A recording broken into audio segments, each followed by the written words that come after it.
শুরুটা করা যাক মালদার মোথাবাড়িতে। আচ্ছা, মোথাবাড়িতে যা যা ঘটেছে সেটা কি পূর্ব পরিকল্পিত কোনো ষড়যন্ত্র? অন্তত এই ষড়যন্ত্রের তত্ত্বই উস্কে দিলেন কংগ্রেস নেতা অধীর রঞ্জন চৌধুরীও। তিনি বলছেন যে জনৈক এক তৃণমূল নেত্রী নিজের গুরুত্ব ফিরে পাওয়ার জন্য এই অশান্তির ঘটনা ঘটিয়েছেন, আর ঠিক একই ধরনের অভিযোগ করেছে বিজেপিও। দেখুন,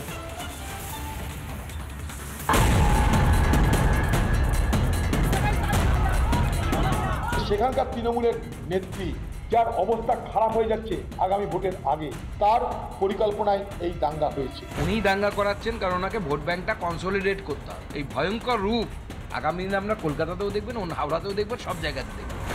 অশান্তির আগুনে পুড়ছে মালদাহের মোথাবাড়ি। কেন সজাগ থাকলো না পুলিশ প্রশাসন?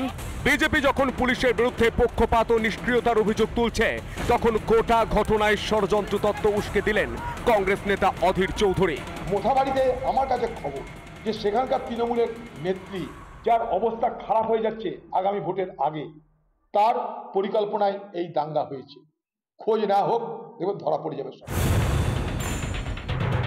সত্যি কি মোথাবাড়ির অশান্তির আগাগোড়ায় পূর্ব পরিকল্পিত? খুব ঠান্ডা মাথায় ছককষে বেছে বেছে হিন্দুদের টার্গেট করা হয়েছে।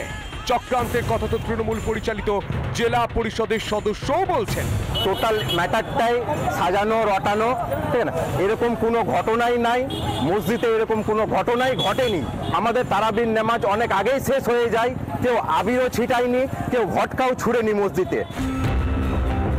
মোথাবাড়িতে অশান্তির ষড়যন্ত্র শাসকের মস্তিষ্ক প্রসূত বলছে বিজেপি। উনি দাঙ্গা করাচ্ছেন কারণ ওনাকে ভোট ব্যাংকটা কনসলিডেট করতে হবে। পশ্চিমবঙ্গের সংখ্যালঘু সমাজকে দাঙ্গার জুজু দেখে, যদিও দাঙ্গাটা তারাই করছে, করিয়ে মুসলিম ভোটকে পোলারাইজেশন করা হচ্ছে মমতা বন্দ্যোপাধ্যায়ের টার্গেট। এই ভয়ঙ্কর রূপ আগামী দিনে আমরা কলকাতাতেও দেখবেন, হাওড়াতেও দেখবেন, সব জায়গাতে দেখবেন। এই পরিস্থিতিতেই রবিবার মোথাবাড়ি যাচ্ছেন রাজ্য বিজেপি সভাপতি সুকান্ত মজুমদার। যাওয়ার আগে ইতিমধ্যে প্রশাসনকে সতর্ক করেছেন তিনি। আমি নিজে যাচ্ছি, প্রশাসনকে বলবো তার আগে সব ঠিক করে ফেলতে। আমি নিজে মোথাবাড়িতে যাচ্ছি, আমি মালদা গিয়ে নামবো কালকেই, গিয়ে ওখানে থাকবো, থেকে মোথাবাড়ির ঘটনার সরজমিনে খতিয়ে দেখব। যদিও তৃণমূল তাতে আমল না দিয়ে দায় চাপাচ্ছে বিজেপির ঘাড়ে। শুভেন্দু, সুকান্ত, দিলীপ ঘোষ সবসময় বাংলায় অশান্তি তৈরির চেষ্টা করে এসছে, এবং যে কারণে এদেরও দায়বদ্ধতা আছে, যে দুটো দায়বদ্ধতা, যে বাংলায় কেন অশান্তি তৈরি করবে, বাংলার বঞ্চনায় এরা মুখ খোলে না। মুখ্যমন্ত্রী লন্ডন যাওয়ার আগে অ্যালার্ম বাজিয়ে গিয়েছিলেন, সেই অ্যালার্মের শব্দেও কেন ঘুম ভাঙল না টাস্ক ফোর্সের? নাকি রাজনীতির অঙ্ক কষে জেনে বুঝেই ঘুমোচ্ছিল প্রশাসন? রিপাবলিক বাংলা। আবার এদিকে রামনবমীতে অশান্তি ছড়ানোর ছক, এমনটি আশঙ্কা বাংলার পুলিশের। যাক, শেষ পর্যন্ত ঘুমটা ভেঙেছে, কিন্তু এই রাজ্যে এর আগে হয়ে যাওয়া দুটো অশান্তিকে কোনোভাবেই আগে থেকে আটকাতে পারেনি পুলিশ। গোটা রাজ্য জুড়ে যখন রামনবমী হবে, তখন সেই পরিস্থিতিকে নিয়ন্ত্রণে রাখতে আদৌ পুলিশ পারবে? প্রশ্নটা থেকেই যায়।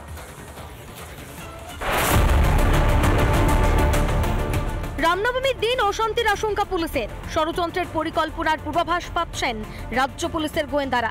তাই আগে থেকেই বাংলা জুড়ে নিরাপত্তার ব্লুপ্রিন্ট বানালো ভবানী ভবন। Next 10 days is very important আমাদের রিলিজিয়াস ক্যালেন্ডারে, এবং আমরা সেই হিসেবে অ্যাডভাইজারি আমরা যত ইউনিটস আছেন, পুলিশ ইউনিট, সবাইকেই আমরা দিচ্ছি যাতে সচেতন থাকেন, বা কোনো মিসক্রিয়েন্ট বা মিসচিফ মঙ্গার যেমন কোনো প্রকারে আমাদের এই উৎসব যে সেলিব্রেশন আছে তাতে কোনো রকম গন্ডগোল না পাকাতে পারে, কোনো রকম কমিউনাল ডিসকর্ড না আনতে পারে। সাম্প্রদায়িক অশান্তিতে উস্কানি দেওয়া, বিভিন্ন সম্প্রদায়ের মধ্যে উত্তেজনা তৈরির চেষ্টা, পারস্পরিক অবিশ্বাস, শত্রুতা, হিংসার বাতাবরণ তৈরি, অপরাধমূলক ষড়যন্ত্র তৈরির পরিকল্পনা। নজরে আগামী 10 দিন, ঈদ, রামনবমী, বাসন্তী পুজো ঘিরে বিশেষ সতর্কতা জারি। হাওড়ার শ্যামপুর ও মালদহের মোথাবাড়িতেও সাম্প্রদায়িক সম্প্রীতি নষ্ট করার চেষ্টা চালাচ্ছে ষড়যন্ত্রীরা বলে অভিযোগ করলেন এডিজি দক্ষিণবঙ্গ। সেখানেও আগে থেকে পুলিশ কিছুই জানতে পারেনি। আমরা নির্দিষ্ট সূত্রে গোপন খবর পাই যে কোনো মহল থেকে এমন কিছু পরিকল্পনা করা হচ্ছে যাতে মানুষের ধর্মীয় অনুভূতিতে আঘাত লাগে এবং সাম্প্রদায়িক শান্তি বিঘ্নিত হয়। এই ভিত্তিতে আমরা কেস করেছি। রামনবমীর মিছিলে অশান্তি হওয়ার সম্ভাবনা আগেই জানত কলকাতা পুলিশ, তাই কয়েকদিন আগেই বিশেষ নির্দেশিকা পাঠানো হয়েছিল কলকাতার 25টি থানায়।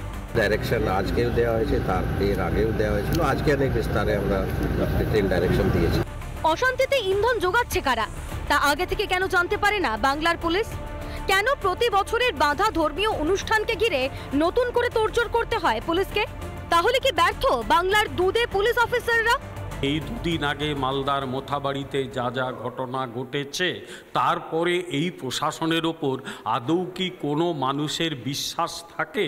এবার ব্যাপার হচ্ছে, কেউ যদি দাঙ্গা লাগানোর চেষ্টা করবে বলে, তাহলে প্রশাসন আছে, যেগুলো কি হোক, সেই ধর্ম বর্ণ নির্বিশেষে আমার রাজ্যকে যদি উত্তক্ত করার চেষ্টা করে, আমার রাজ্য যদি সন্ত্রাস করার চেষ্টা করে, তাহলে প্রশাসন যা দায়িত্ব আছে, প্রশাসন যা স্টেপ নেওয়া সেটা নেবে। 6 এপ্রিল রামনবমী, তাই আগে থেকেই থরহরিকম্প রাজ্য পুলিশ। সাম্প্রদায়িক সম্প্রীতি নষ্ট করার ছবি 2023-এই দেখেছিল হাওড়া। কিন্তু এবার কি এমন আছে রামনবমীর মিছিলে যা সামলাতে এত বেগ পেতে হচ্ছে পুলিশকে? এলিনা ভট্টাচার্যের রিপোর্ট, রিপাবলিক বাংলা। এবার দেউচা পাচামি নিয়ে সরকারের বিরুদ্ধে তোপ দাগলেন রাজ্যের বিরোধী দলনেতা শুভেন্দু অধিকারী। তার অভিযোগ, দেউচা পাচামি নিয়ে আদিবাসী মানুষদের প্রতারিত করা হচ্ছে, বঞ্চিত করা হচ্ছে। শুধু তাই নয়, শাসক ঘনিষ্ঠদের চাকরি দিয়ে দেওয়া হচ্ছে। সামিরুল ইসলাম তৃণমূল সাংসদ, তার বিরুদ্ধে সরাসরি স্বজন পোষণের অভিযোগ রাজ্যের বিরোধী দলনেতার। দেউচা পাচামিতেও কাল কন্ট্রোলার হয়েছেন সামিরুল, তিনি যা বলবেন বিধান রায়কে করতে হবে।